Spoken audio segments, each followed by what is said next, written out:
Welcome to this week's episode of Virtually Amazing, the podcast for assistants everywhere. And I'm Shelley Fishel, the MS Office Maestro, helping you get to grips with your Microsoft Office applications. So get in touch if you need any help with anything around Microsoft Office. And this week, my amazing guest is Alex Hughes, who I've known since I think she started her business, more or less.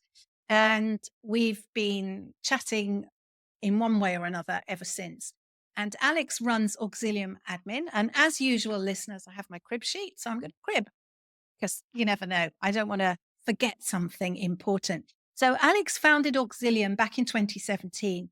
And her aim is to support service-based business owners with consultancy services to help them take their business to the next level and get an over kind of bird's eye view of their business, where it is and where it's going. And do they want to grow? And how do they then go ahead and do that? She's got 16 years experience in finance and sales for various corporates, and then another 17 years working as operations manager for a bespoke furniture manufacturer. I wonder if I'm going to ask you if you've got any nice furniture, but we'll come to that in a minute.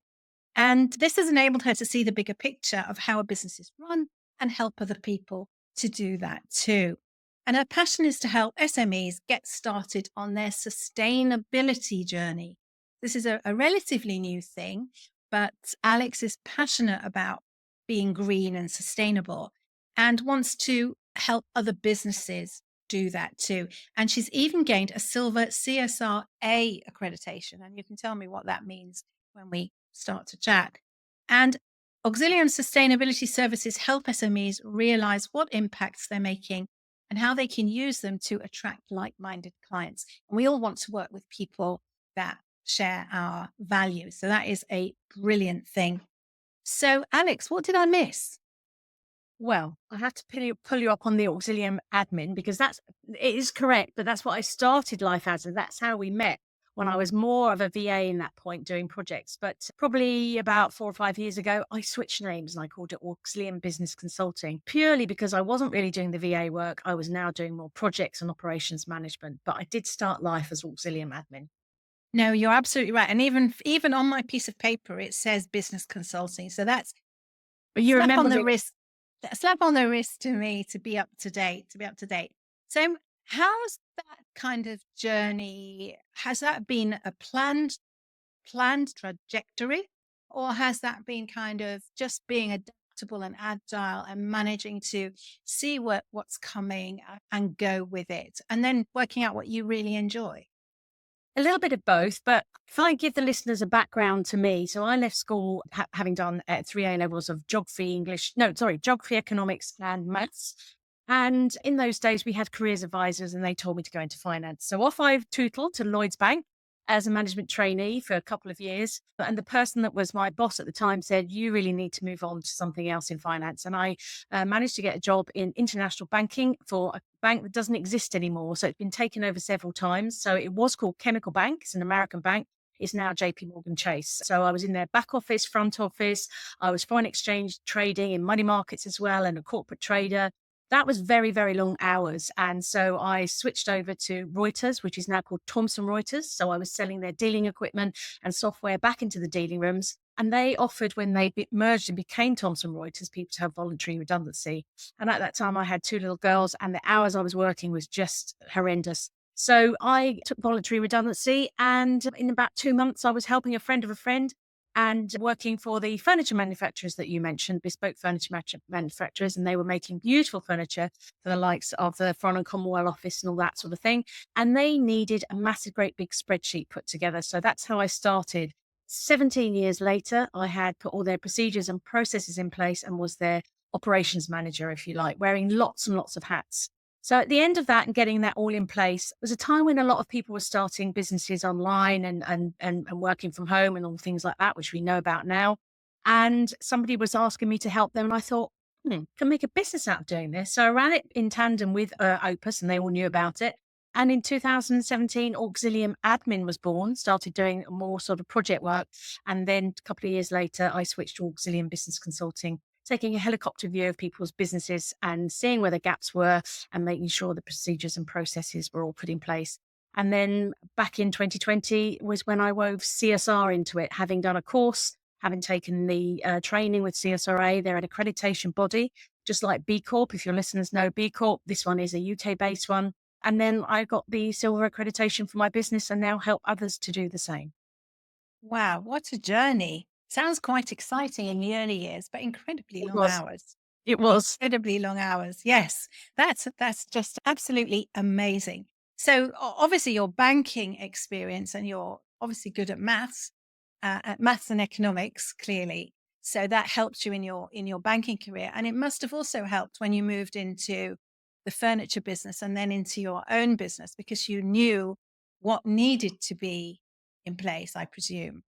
I did indeed. And also, I did learn an awful lot about how a small business works. Obviously, it's very different from corporates and the challenges they face. But that enabled me and helped me to then, when I built my business, to understand what I needed to put in place. Nonetheless, it's still scary when you run your own business and it's all down to you. But it enabled me to understand in a better way what I needed to put in place to start a business. Yeah, now that is really useful. Now I seem to remember, because we chatted a while ago on the other podcast that I had, Virtually Amazing, that you used to go. I don't know. Do you still network a lot? I network an awful lot, yes, and that has been the mainstay of my business. And I think that is true to say whether you run your own business or you are part of a corporate. If you work for a big company or a small company, networking allows you to get out there, talk to other like-minded business owners, collaborate with people. It is really really important to have that as a core part of your activities in any business. Yeah. No, I think that is really really key. I over the years have done tons and tons of networking. When I first started, I joined BNI, and my kids used to call it the cult. So you used to have to go every week. They say, "Oh, she's off to the cult again this week." But, I can probably trace back to BNI, if I did the exercise, one introduction to one person. No, there was a previous network which introduced me to BNI, and then probably a lot of business that I've had cascades out Yeah, from an initial introduction. So although introduction 25 may not have come from introduction number one, if introduction 20 came from it, then effectively it's all coming from the same source. So I would second that networking is extremely important, even though it's very scary when you start.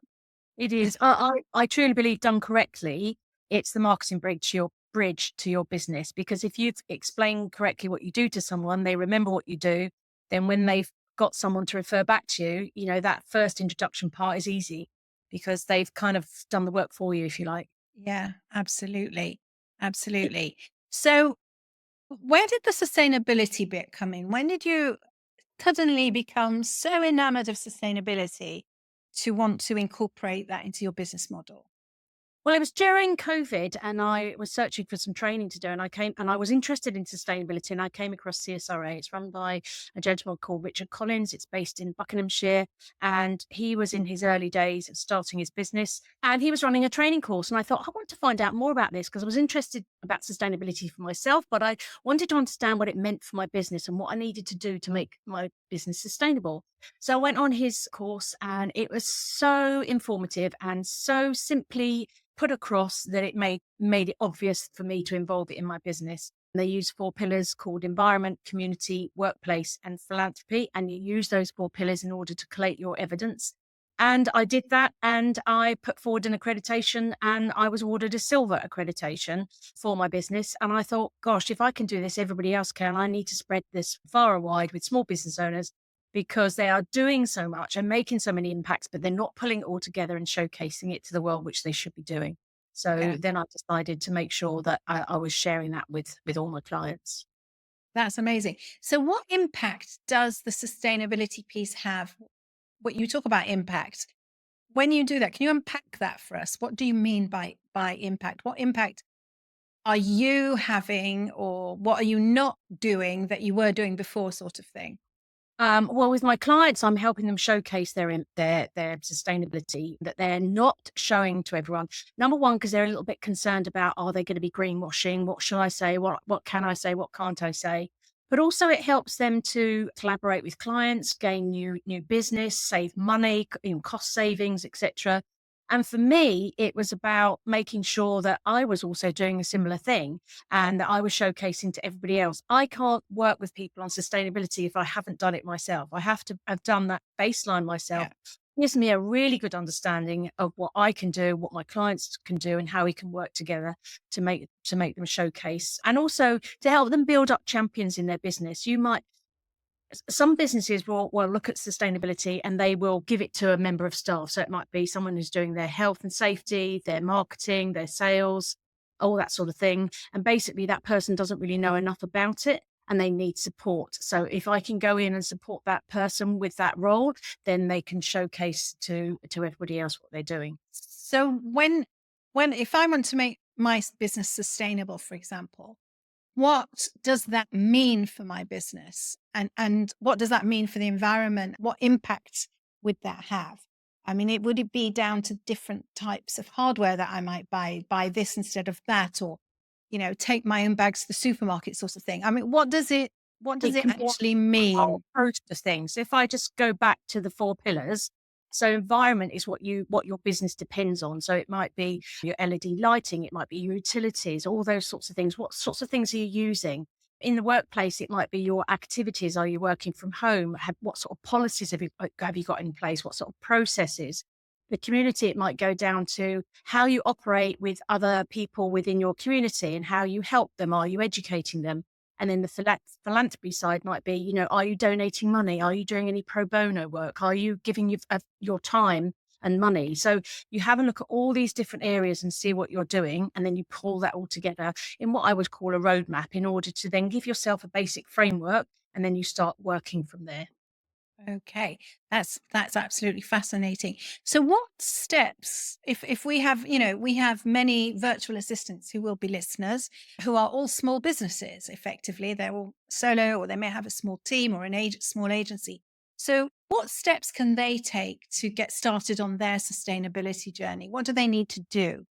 Before they take any steps, one thing I always tell people is remember that sustainability is not a silo. It's not something that should be looked as an add on. It's something that needs to be aligned to everything you do within your business. And everyone's at a different stage of their journey. So that's okay. Some people might be in the wilderness of not really knowing anything. Some people might have started and got a bit stuck. And some people might be flying ahead and going, right, I need an accreditation. So some people are all at different stages. Yeah. But what I would say to people is that you should start now, or remember it's a work in progress. Nobody's fully sustainable. And to show that you've started is very important. Collect all the evidence in the impacts of the 4 areas that I mentioned. So just to remind you, that's the environment, so that's what your business depends on, workplace, all your activities, community, how you're operating with others to support their businesses, and the donations of time and money. And actually, most people, when they pull it all together, realize they're doing a huge amount more than they thought they did. And take your time in collating this evidence. Don't rush that evidence. Make sure that you've absolutely pulled everything together, and maybe collaborate with some other of your colleagues who might have different perspectives or see it slightly differently, and you don't want to miss anything. So that's the steps you should take to start. That's fantastic. And do you find that businesses, when they start on this journey, suddenly start to change their behaviors, whether that's internally or externally? Are there things that they discover that they say, oh, we need to stop doing that, or we need to start doing this? Absolutely. And most of the time, it's a continuation of things that they're doing, and actually to showcase it to more people within the business. And actually, sometimes to get the buy in of business owners. Sometimes they're not necessarily the ones driving it, it's coming from underneath. But if you can get it top down, bottom up, and you've got the owners buying into these things, because ultimately, sometimes these things might cost some money, or you might have to invest in a certain system in order to get these things done. But over time, you'll reap back the money. So you've got to have the top down, bottom up approach. Fantastic. So when you founded Auxilium back in the day, you founded it to help service-based business owners take a helicopter view of their business. So can you share for our listeners an example of a time when this approach made a significant difference for one of your clients? Have you got a story you can share? Because they love to hear stories. I've Well, got we all do. quite a few stories actually. Goody, goody, I goody. I thoroughly enjoy doing the audits, as you can probably tell, having had my experience with the furniture manufacturers and wearing many hats. But one that comes to mind was a website design company where they wanted to grow their business. Most of the work was falling on the founder, and they needed to employ some staff. So we took a helicopter view of the business, which means I do an audit. I have a look at what they're doing now, where the gaps are, what we can outsource, what we can bring software in for, what we can do to fill those gaps with processes and procedures. She needed to employ a couple of staff, so we got that engaged. We got a VA to support all the admin work that she was doing, a bookkeeper. We got her on zero, and we did some sort of standard operating procedures because when she took on the staff, she wanted to confidently feel that she could take a break, and she'd always wanted to climb up Everest.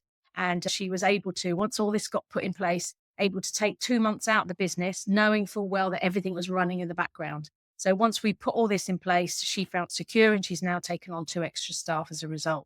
So that's one quick example. Another one, which is really, really important, was a care company. So a company that provided care for the elderly in the home.